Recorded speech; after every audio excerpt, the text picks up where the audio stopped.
Чем чревато легкомыслие по отношению к собственному здоровью? Почему пациенты боятся обращаться к медикам? Молтан Ведижева уверена, страх услышать неприятную весть тормозит процесс выявления на ранних этапах и лечения рака. Поэтому при обследовании и профилактическом осмотре больного врачам первичного звена стоит обратить внимание на ряд факторов, говорящих о возможном наличии онкологии. Необходимо обращать внимание на деформацию контуры шеи, лицевого черепа, расположение молочных желез, нарушение функции конечностей, изменение цвета и состояния кожи, наличие припухлостей. Обязательно пальпация регионарных лимфоузлов, шейных, подмышечных, надключичных, паховых, подколенных с обеих сторон.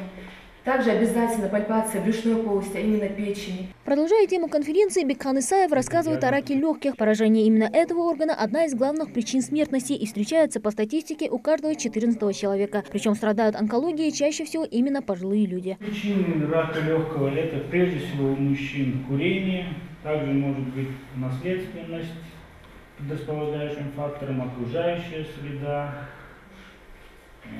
место работы, если там вредности на работе, радиационный фон, много причин. Полную мощь республиканский онкологический диспансер заработал чуть меньше года назад. За это время ингушским медикам удалось добиться немалых результатов. Вместе с тем повысилась и выявляемость заболевания. У женщин этот недуг чаще всего диагностируют в молочной железе, а у мужчин в легких, потому как именно они в числе тех, кто злоупотребляет курением. У нас нет ни одного случая смерти от рака кожи. Но вот с раком молочной железы и с раком легкого, конечно, дела обстоят на порядок хуже. В этом году мы сумели снизить процент запущенных случаев для обоих локализаций, да, в 2017 году.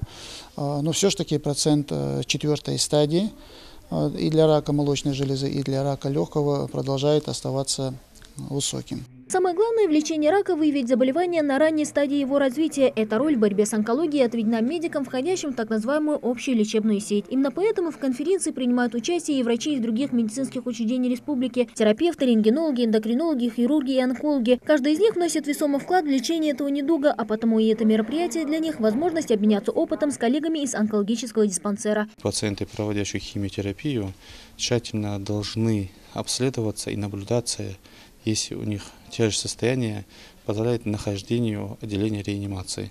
И бывает необходимость плотно контактировать с врачами-онкологами и обсуждать тактику и ход лечения данных пациентов. В преддверии Всемирного дня борьбы с раком ингушские медики не только повышают свой профессиональный уровень, но и проводят профилактические акции, приуроченные к этой дате. Принять в них участие и проверить свое здоровье может любой желающий. К тому же двери онкодиспансера для пациентов всегда открыты. Они могут пройти осмотр у врача в удобное для них время. Мадина Пугоева, Рахман Цуров, Новости 24.